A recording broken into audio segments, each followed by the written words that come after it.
From the moment the first Quonset hut rose from the muddy, rain-soaked ground of a makeshift military outpost, its curved steel ribs glistening under storm clouds and jungle humidity, engineers, soldiers, and commanders alike realized they were witnessing something far beyond a simple shelter. They were watching a structure that defied logic,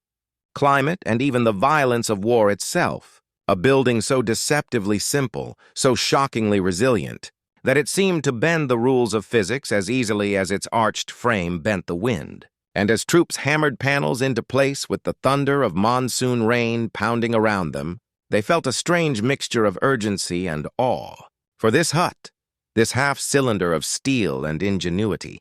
would soon prove capable of surviving the very things that tore apart traditional buildings: hurricanes that ripped trees from their roots, bombs that cratered landscapes and shredded barracks, and the suffocating jungle heat that warped, rotted, and devoured anything made of ordinary wood. And the suspense for the viewer begins immediately as the camera pushes through sheets of rain to reveal soldiers bracing a Quonset against a typhoon's first howling gusts, narrating how the American engineers who designed it believed no storm, no blast, no hostile climate should stop troops from having a secure space to plan, eat, sleep, and survive. And as lightning flashes illuminate the curved silhouette of the structure, you feel the tension rise because the viewer senses that this isn't just a story of metal and bolts. It's a story of desperation, innovation, and wartime necessity pushing human creativity to its absolute limits, where every rivet tells a tale of urgency, every arc of steel a whisper of genius, and every storm and explosion a test the hut was never supposed to pass, yet did again and again, across islands, deserts, jungles, and war-torn coastlines, until its legend became inseparable from the very soldiers who trusted it, lived in it, and survived because of it. And as the narration grips the viewer with relentless suspense, storms raging, shells detonating, temperatures rising, it becomes clear that the Quonset hut was not merely built, it was forged in the chaos of war, engineered with a singular purpose: endure anything the world could throw at it. And in this first minute the hook tightens as we reveal that behind its simple curved skin lies a design philosophy so bold, so unconventional, that even the men who built it could barely believe what it could survive, setting the stage for 6 shocking points that will unravel the storm-defying, blast-resisting, heat-conquering secrets of one of the most ingenious structures in military history. As the storm intensified,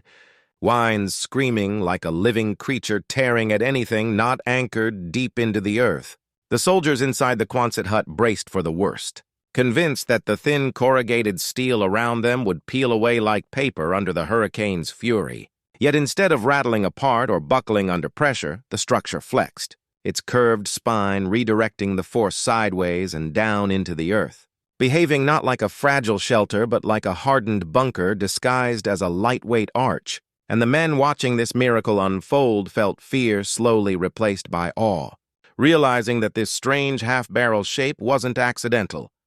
It was the key to its strength, a deliberate engineering choice born from relentless experimentation, wartime urgency, and a need so desperate that failure wasn't an option. And as thunder cracked above them and trees snapped in the distance, the viewers are drawn deeper into the tension of the moment, understanding that the hut's survival wasn't guaranteed, that every gust was a test of whether its designers truly anticipated the unimaginable abuse it would face in war zones across the globe. From the frozen Aleutian Islands to the steaming jungles of Burma,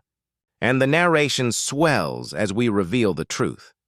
The Quonset's iconic arch, so simple at first glance, was nearly impossible to improve upon, because its geometry distributed load evenly, minimized drag, and eliminated traditional failure points that storms usually exploited. And while ordinary buildings tore apart plank by plank, seam by seam, the Quonset's smooth curve offered no corner to catch the wind, no flat surface to hammer against, turning the storm's rage into harmless glancing blows that slid off its skin like water over rock. And this revelation, that simplicity itself was the genius, sets the hook even deeper for the audience,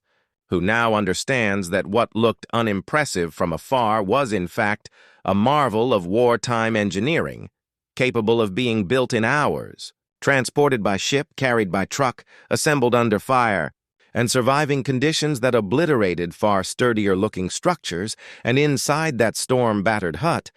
where lantern light flickered against steel ribs and every groan of the wind sent shivers down spines, soldiers whispered stories of other Quonsets that had stood through artillery barrages, monsoons, and even direct bomb blasts, tales that blended fear, respect, and disbelief, creating a mythos around the structure that felt almost supernatural. Yet the truth, the narration reminds, was even more impressive.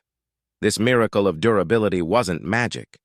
It was engineering calculated down to its last bolt, built by men who understood that in war, survival depended on ingenuity more than brute strength. And the suspense continues to climb as we move from storms to explosions, from wind to fire, promising the viewer that the deeper we go, the more shocking the design secrets will become. Because the Quonset Hut wasn't just built to endure, it was built to defy everything nature and war could unleash. And in doing so, it became an unsung hero of the battlefield. As the storm outside reached a violent crescendo, bending palm trees like blades of grass and sending debris whirling through the air like missiles, the Quonset Hut continued to hold firm, its steel ribs vibrating but never cracking, its bolts groaning yet never surrendering, and the soldiers trapped inside began to understand that the curved shell around them wasn't merely resisting the storm. It was working with it, channeling every gust, every violent pressure shift, every atmospheric punch into forces that slid harmlessly across its body. And the more they watched the structure sway and flex without failing, the more they felt a surreal sense of protection, as though they were sheltered inside a creature built to survive nature's wrath. And this realization deepens the viewer's suspense because the camera sweeps over rivets shaking like teeth in a jaw, over lanterns swinging wildly, over water seeping under the edges of the floor, all while the hut remains unbroken. And the narrator explains that the genius behind this strength came from engineers who had studied everything from Roman arches to ship hulls to figure out how to build a structure so light that two men could lift most of its panels, yet so strong that it could remain standing where concrete bunkers cracked, wooden barracks splintered, and tents were ripped clean off the earth. And as we move deeper into the chaos of this storm, viewers learn that the Quonset was designed with wartime realities in mind. Fast to build, easy to ship, resistant to corrosion, and capable of being anchored on nearly any terrain, from frozen tundra to volcanic ash to swampy jungle ground that swallowed traditional foundations whole. And this universal adaptability added another layer to its legend, because soldiers around the world soon discovered that whether they were perched on the side of a wind-blasted Pacific ridge or crouched in a valley drenched in monsoon rain, the Quonset Hut behaved like a companion that refused to abandon them, no matter how hostile the environment became. And the suspense intensifies as the storm rages harder, waves crashing against coastal outposts where other huts stand like metallic domes against the horizon, some surrounded by water, some half buried in mud, yet all refusing to collapse, their frames bending, creaking, and snapping back like resilient steel animals built to weather the impossible. And while the soldiers recall stories of Quonsets surviving artillery bombardments, shells exploding so close that the ground buckled but the curved roofs only dented, never caved, the narration reminds the viewer that this was no accident. The arched shape deflected shockwaves, dispersing destructive energy across its surface rather than allowing it to concentrate at corners or flat walls. And the cinematic tension climbs higher as we picture a hut shuddering from a nearby blast, dust falling from steel ribs, equipment rattling violently. And yet the structure remains intact, proving that in war, the simplest shapes often hide the most extraordinary strength. And as the storm finally begins to subside, winds slowing to a mournful howl, the soldiers emerge from the hut to find devastation all around them. Trees toppled, supply tents shredded, wooden shacks flattened, trenches flooded. While their Quonset stands not just upright but almost proud, beaded in rain, dented but unbroken, and in that eerie calm after catastrophe. The audience feels the hook tighten even further because now it's clear that this structure was more than a wartime convenience. It was a lifeline, a guardian, a symbol of impossible resilience forged by engineers who understood that winning a war required more than weapons. It required shelter strong enough to protect the men wielding them. And with this realization, Point 1 continues to unfold with deeper suspense, promising to reveal the hidden mechanical, structural, and environmental secrets that allowed the Quonset Hut to endure storms, explosions, and jungles in ways no other temporary structure ever could. As the soldiers stepped out into the wreckage-littered dawn, their boots sinking into waterlogged soil and shattered palm fronds crunching beneath their feet, the Quonset Hut behind them stood like a lone survivor in a battlefield of ruin, its steel skin pocked with dents, streaked with mud, and rattling softly as the last breaths of the storm whispered through the jungle. And in that moment of surreal quiet, the men realized they had witnessed something almost unbelievable. A building that not only endured nature's fury but seemed to absorb it, bend with it and rise again without cracking. A resilience so extraordinary that suspicion gave way to reverence. And the narrator gradually draws viewers deeper into the mystery by showing how engineers had intentionally chosen materials and shapes that responded to stress like living muscle, flexing instead of resisting, curving instead of breaking, and how this design philosophy transformed the hut from a simple shelter into a strategic asset capable of protecting weapons, radios, medical supplies, and human lives in environments that devoured traditional structures overnight. And as the camera sweeps over other huts down the shoreline, some half buried in sand, others peppered with debris all still standing, the audience is pulled into a growing sense of awe because the scene reflects a pattern repeated across continents during the war: Pacific outposts hammered by cyclones, European staging grounds battered by snowstorms, African camps roasted by desert winds, and in each one, amid collapsed tents and splintered infrastructure, the Quonset Hut remained curved, stoic, uncannily durable, and this repetition of survival becomes its own form of suspense, a building that refuses to die, a structure so deceptively strong that rumors began spreading across units, some claiming the huts could withstand direct hits from artillery, others insisting they stayed cool in jungles where temperatures could boil the air, others swearing they survived blasts that flattened everything within their radius. And while these tales were exaggerated, the truth was even more impressive. Because engineers had intentionally shaped the structure to neutralize the three greatest environmental threats of the war: wind, pressure, and heat, and the narration zooms in on each as the mystery deepens. How the curved roof split hurricane winds instead of capturing them. How the arched design scattered blast pressure across its skin rather than concentrating it in one lethal point. How the structural ribs allowed the hut to expand and contract under brutal desert heat, without warping or splitting like wooden beams. How the open interior allowed air to circulate even in jungles where the humidity smothered everything else. And as the audience absorbs these riveting details, the script pulls them further by showing how soldiers began improvising with Quonsets, bending them into workshops, kitchens, clinics, command centers, chapels, and storage vaults, because their strength made them infinitely versatile, a blank canvas of steel capable of adapting to any military need. And the suspense continues to mount as we reveal how supply ships carrying the prefabricated components often arrived in war zones already battered by storms. Yet when unloaded, the Quonset panels emerged unscathed, ready to be bolted together in mere hours, and soldiers learned quickly that if they needed something reliable, something that would not collapse under fire, rot in the humidity, sag under monsoon rains, or disintegrate in desert winds, they asked for a Quonset Hut, because it had earned a reputation almost bordering on the mythical. And as the soldier in our scene runs his hand across the cold, dented surface of the hut that carried them through the storm, the narrator's voice tightens the suspense further, promising that what we've seen so far, the storm resistance, the flexing under pressure, the survival amid chaos, is only the beginning. Because beneath the visible steel lies a deeper engineering brilliance, hidden choices and innovations that allowed this simple curve of metal to defy bombs. storms, and even the suffocating heat of tropical war zones. Secrets that will unravel in the next revelations as we continue exploring how the Quonset Hut became one of the most ingenious, resilient, and shockingly effective structures ever conceived in the heat of war. As the soldiers stood there catching their breath, staring at the Quonset Hut that had protected them through a night that felt like the sky itself was trying to tear the world apart,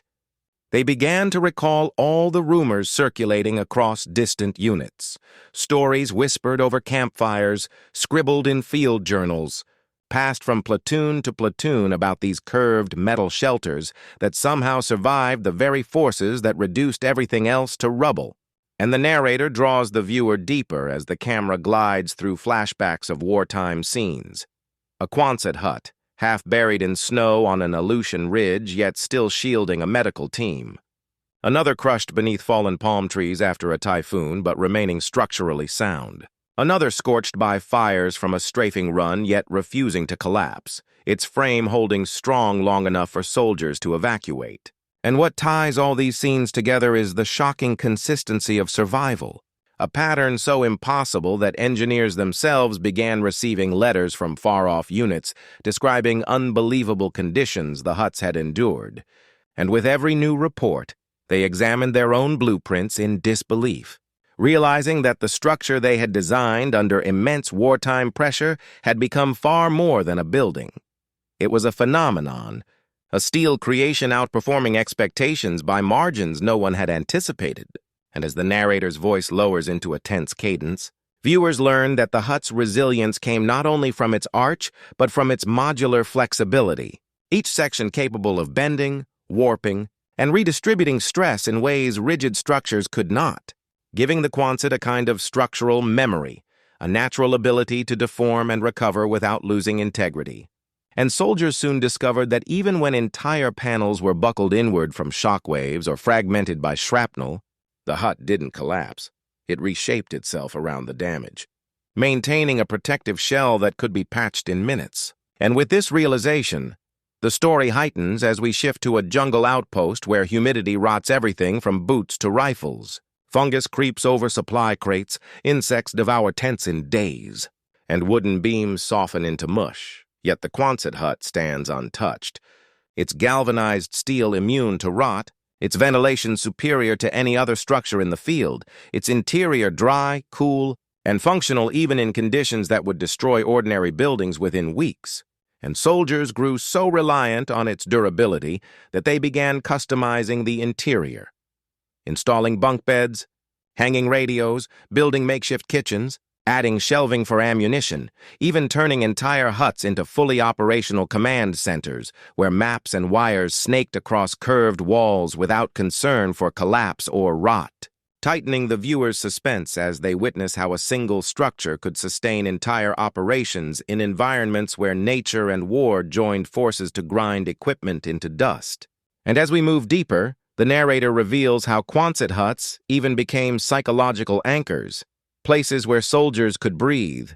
regroup, plan, and find a moment of mental clarity amidst the chaos of battle. Because stepping inside meant stepping out of the unforgiving world outside, and this emotional refuge became as important as the physical protection, especially in jungles where heat and insects never relented, deserts where the sun scorched skin in minutes, and islands where storms appeared without warning. And with every passing mission, the huts proved their worth so convincingly that commanders began requesting them by name, refusing to deploy without assurance that Quonsets would arrive with the first supply ships. And this logistical demand grew so overwhelming that factories back home operated day and night, churning out tens of thousands of panels, ribs, bolts, and arches, packaging them into crates labeled Q-Hut, the abbreviated code that would eventually evolve into the word Quonset itself.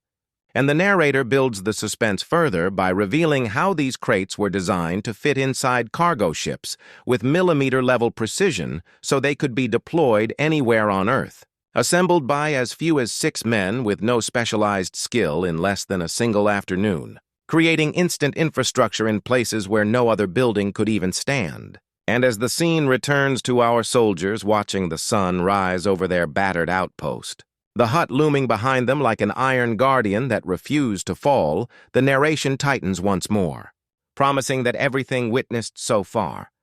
the storm resistance, the anti-rot immunity, the field adaptability, the cooling interior, the shockwave deflection, is merely the surface of the Quonset Hut's capabilities,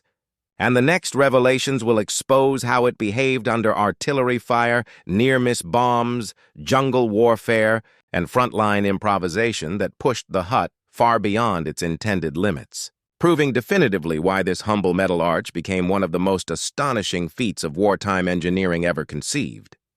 As the morning settled into a steaming haze and the jungle began its slow, rhythmic hum once more, the soldiers, still dazed by the night's destruction, found themselves inspecting every inch of the Quonset Hut with a mixture of gratitude and disbelief, running their hands along its corrugated skin, tracing dents like reading scars on a veteran survivor, trying to comprehend how something that arrived in flat-packed crates, assembled in less than half a day, had just withstood a night that tore the landscape into shreds. And the narrator pulls viewers deeper as we transition to a nearby unit whose hut had endured an even more terrifying test.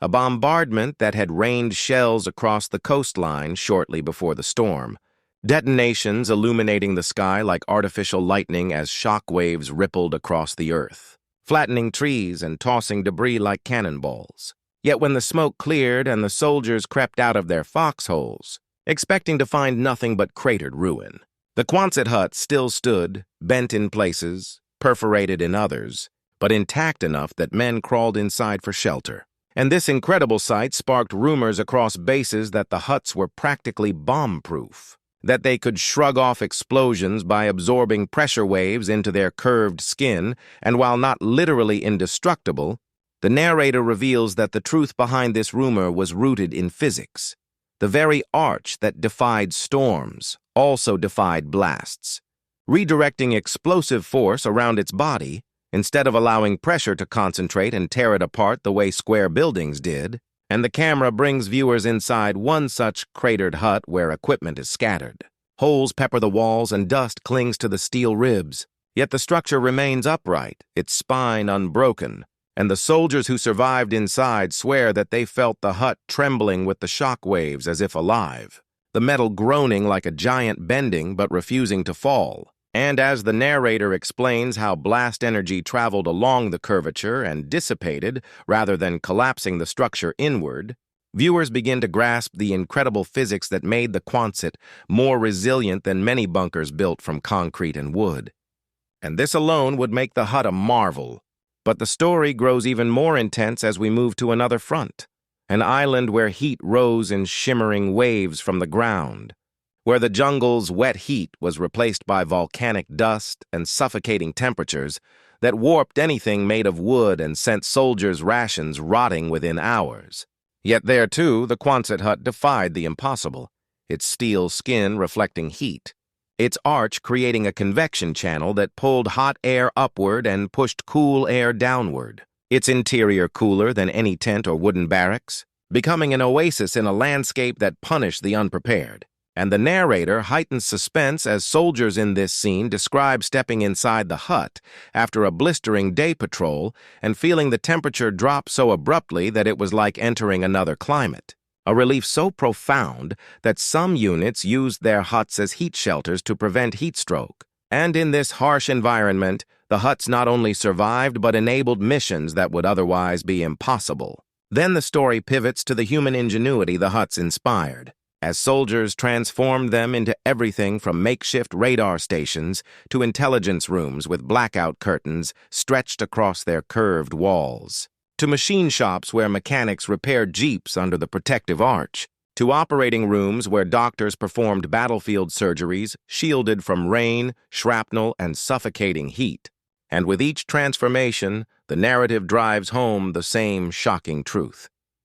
The Quonset wasn't merely shelter, it was infrastructure, a mobile, modular, indestructible backbone of war, and the soldiers depended on it like they depended on their rifles, knowing that when storms howled, bombs fell, or the jungle tried to kill them with heat and rot, the hut would remain standing, its curved ribs rising like a protective steel creature crouched beside them. And as the narrator draws this section toward its suspenseful cliffhanger, the camera pans across dozens of huts across various landscapes, some gleaming in fresh rain, others dented and patched, others blackened by fire yet still erect, each one silently testifying to the same engineering miracle.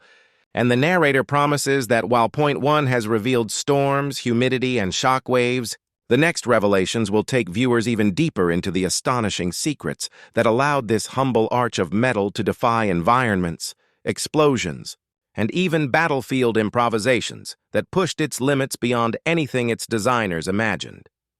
As the war pressed toward its brutal conclusion and battlefronts shifted across continents,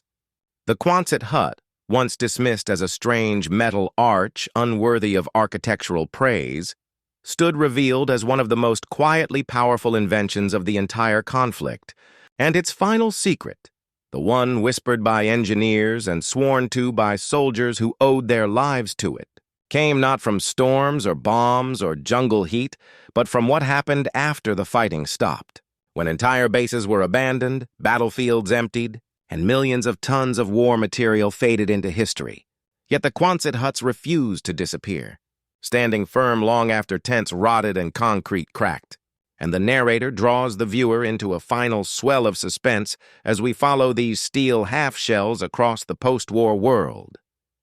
Huts left behind in Pacific jungles becoming schoolhouses for children who had never seen war. Huts on European farmlands turning into workshops, clinics, warehouses, and even homes. Huts on Arctic coastlines surviving decades of storms untouched. Huts on desert ridges becoming trading posts where sand roared like fire. And the camera sweeps across these ghostly survivors as if revealing a forgotten army of steel guardians, each one weathered but still alive, their curved bodies resisting time itself. And soldiers returning years later walk among them in stunned silence, touching the same steel ribs that once shielded them from fire and fury, realizing that this simple arch, this humble corrugated shape, has outlived the war, outlived the bases, outlived whole towns, and still refuses to fall. And as the narrator's voice slows, deepens, and threads the climax, viewers feel the weight of the revelation. While tanks rusted, planes corroded, ships sank into the sea, the Quonset Hut endured across generations, becoming a permanent monument to wartime ingenuity, a living reminder that sometimes the most extraordinary inventions are not weapons, but shelters, structures designed not to destroy, but to protect, to endure, to outlast the storms of nature and the storms of humanity. And in this final minute, the story crescendos into a powerful truth that keeps viewers glued to the screen. The Quonset Hut was never just a building. It was a promise forged in steel, a promise that no matter how harsh the climate, how violent the blast, how unforgiving the jungle heat or unrelenting the storm, human ingenuity could create something that bent but did not break, something that withstood chaos and carried the living safely into the dawn. And as the camera fades out on a lone Quonset silhouetted against the rising sun, dented, scarred, ancient but unbowed, the viewer is left breathless with the understanding that this quiet, curved miracle of engineering was one of the unsung heroes of the war, a structure that not only survived the impossible, but still stands today as a testament to resilience, invention, and the enduring strength of the simplest ideas.